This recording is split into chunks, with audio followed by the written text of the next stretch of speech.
Cek cek.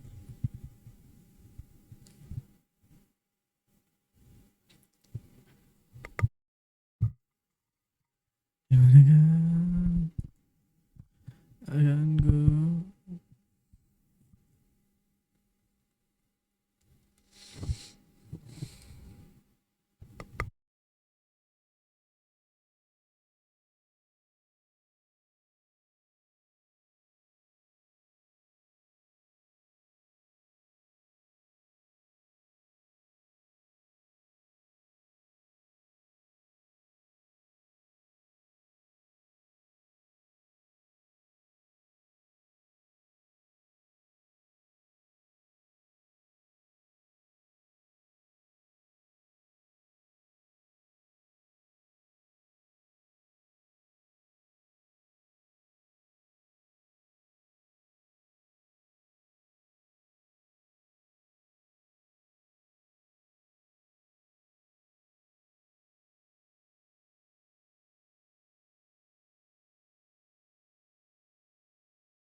Oke, baik.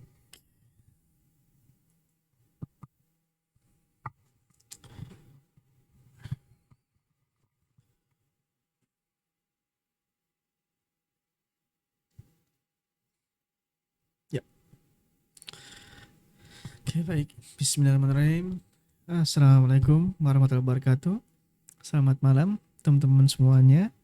Nih, mohon maaf ya, jadwal untuk metopan dengan tutor pertemuan pertama ini tertunda setengah jam karena ini saya juga baru selesai mengisi di mata kuliah di prodi lain karena sedikit tabrakan ya dengan jadwal mata kuliah metopan untuk SI. Oke, sebelum kita mulai teman-teman, mari kita berdoa terlebih dahulu agar dimudahkan proses diskusi kita pada malam hari ini. Berdoa dimulai.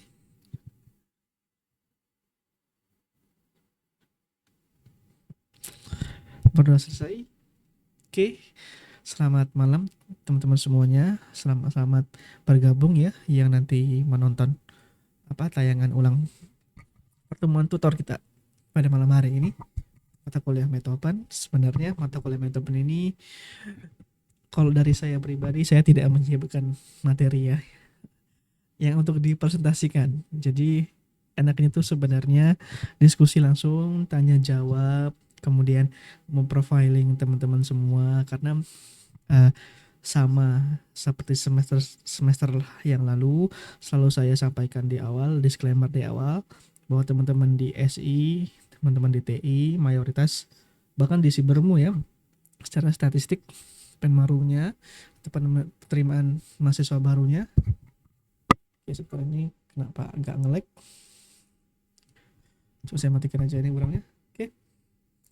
Oke, penerimaan mahasiswa barunya atau penmarunya itu mayoritas itu bekerja ya, mayoritas itu sudah best practice di tempat bekerjanya. Jadi mari kita sama-samakan paradigma menyelesaikan atau membuat skripsi based on tempat bekerja teman-teman semuanya, karena akan lebih cepat, akan lebih efisien, akan lebih produktif jatuhnya. Ataupun kalau ada pun ya, kalau misal teman-teman mau membangun atau membuat skripsi di luar uh, tempat kerja teman-teman, itu juga sangat direkomendasikan juga sebenarnya agar kita uh, sense of pengen tahunya ya, update literasi informasi, selalu update.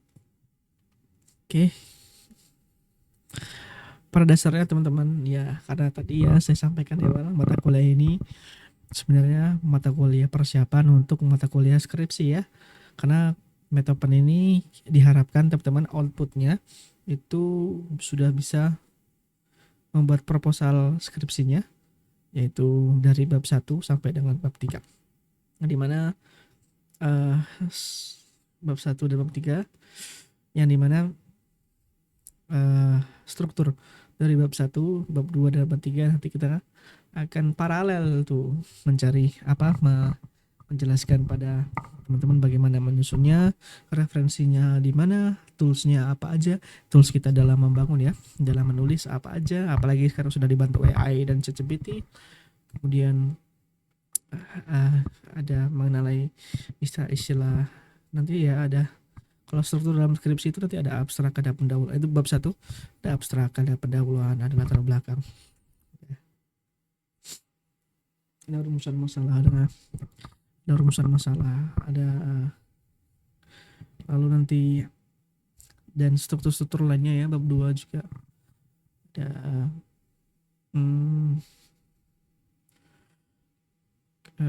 bab 2 itu ada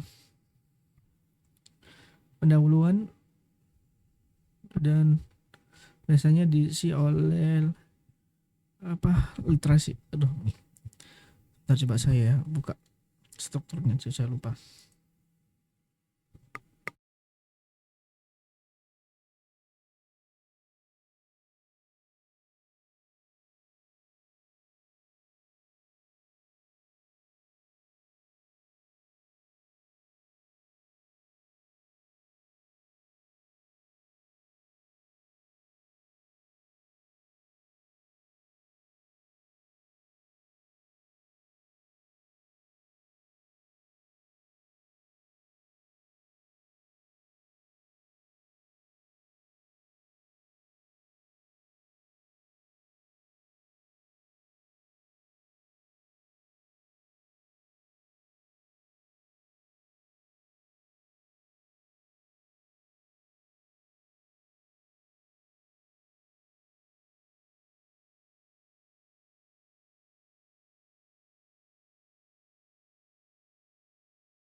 Oke, kita kembali. Mohon maaf teman-teman semuanya.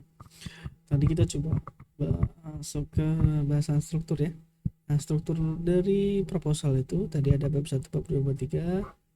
Kemudian juga ada, kalau bab 1 ada biasanya latar belakang, rumusan masalah, batasan masalah, tujuan penelitian, manfaat, dan lain-lain. Kalau bab 2 ada tinjauan pustaka, dasar teori ya. Bab 3 baru metode penelitiannya. Nah, nanti diharapkan teman-teman yang mengambil mata kuliah proposal ini harusnya sudah bisa menyusun dari bab 1 dan sampai dengan bab 3 gitu ya. Nah, dan sebenarnya tadi ya pada konsepnya itu kita tuh engannya diskusi itu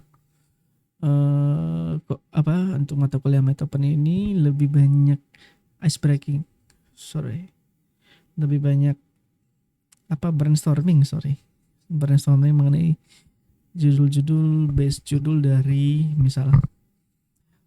dari tempat apa tadi ya, paradigmanya dari tempat bekerja teman-teman bisa kita ambil penelitiannya di situ, ataupun dari ini biasanya kalau kita mau melaksanakan penelitian tuh dari batasan masalah, deskripsi, ataupun di publikasi-publikasi sebelumnya.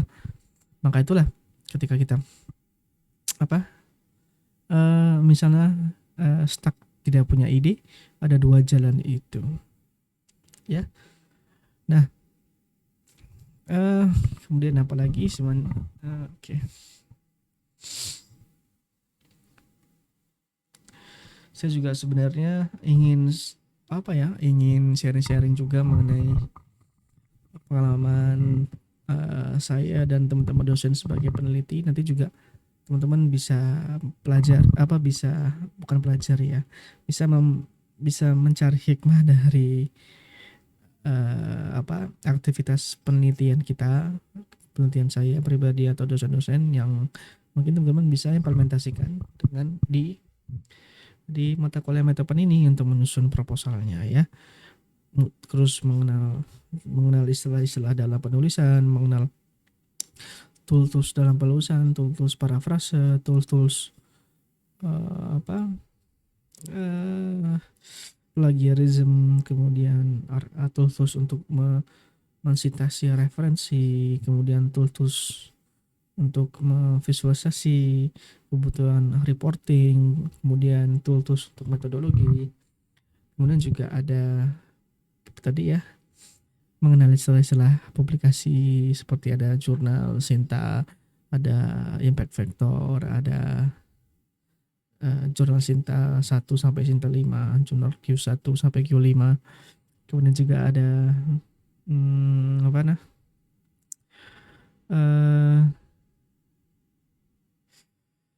apalagi ada proceeding, ada monograf, ada buku, nanti gimana strategi untuk publikasi jurnal, strategi untuk publikasi buku, dan lain-lainnya ya. Sebenarnya enaknya itu diskusi begitu ya. Jadi kita dimulai brainstorming dari judul. Ketika judul sudah fix, sudah kita bisa diskusikan, baru kita merancang bab satunya. Bab satu dari pendahuluan, gimana struktur dalam penulisan pendahuluan, dan nanti di pertemuan akhir ataupun pertemuan kedua ya, kita demokan penulis menggunakan prompting tanpa terdeteksi plagiarisme ya. Nah, itu nanti kita coba manfaatkan tools itu untuk membantu penulisan, hanya membantu teman-teman, tidak full autonomous, hanya membantu. Nah,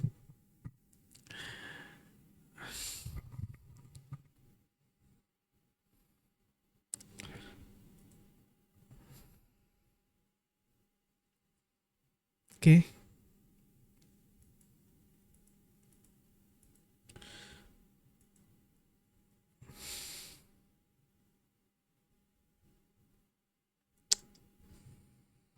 Iya ya, sebenarnya teman-teman ini di pertemuan satu ini kalau kita lihat LMS-nya ya, Sebenarnya emang tadi ya apa hmm, mata kuliah ini itu saya biasanya diskusi langsung dengan teman-teman semuanya, brainstorming dengan teman-teman semua. Adapun materi-materi yang eh, teoritis ini bisa sebenarnya bisa langsung teman-teman baca ya.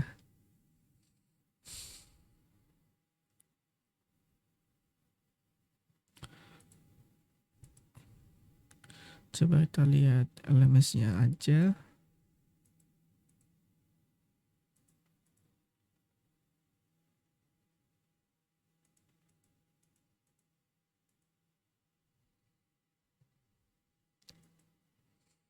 Oke, kelihatan ya.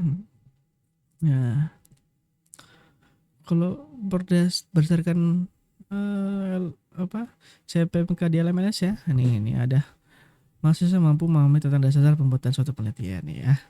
Tadi ya, strateginya gimana ketika kita tidak punya judul, ada yang bisa kita lakukan ada dua. Bisa lihat dari batasan masalah penelitian sebelumnya. Yang kedua adalah based on pekerjaan teman-teman di kantornya. Kemudian apa itu novelty, literatur review, udah. Nanti ya literatur review itu berarti ada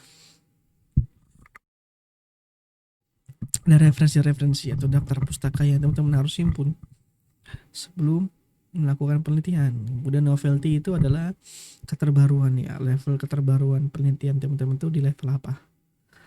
Apakah bisa solve problem dari batasan masalah yang di penelitian-penelitian sebelumnya, ataupun solve problem-problem use case yang ada di lapangan gitu ya.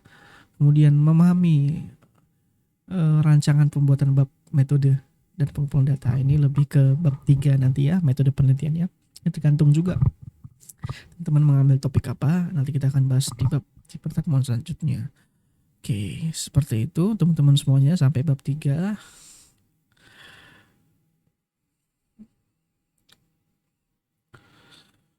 Oke.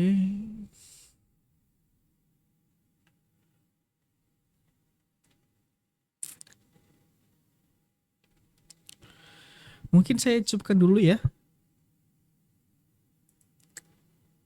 Kalau tidak ada yang hadir, ini saya cukupkan dulu saja pertemuan tutor dengan saya. Ini mohon maaf ini karena saya biasanya menghimpun data kesiapan teman-teman dalam menyusun proposal ini. Baru nanti kita bisa breakdown tuh dari judul yang teman-teman ambil ataupun encourage atau bisa mendapatkan judul itu ya.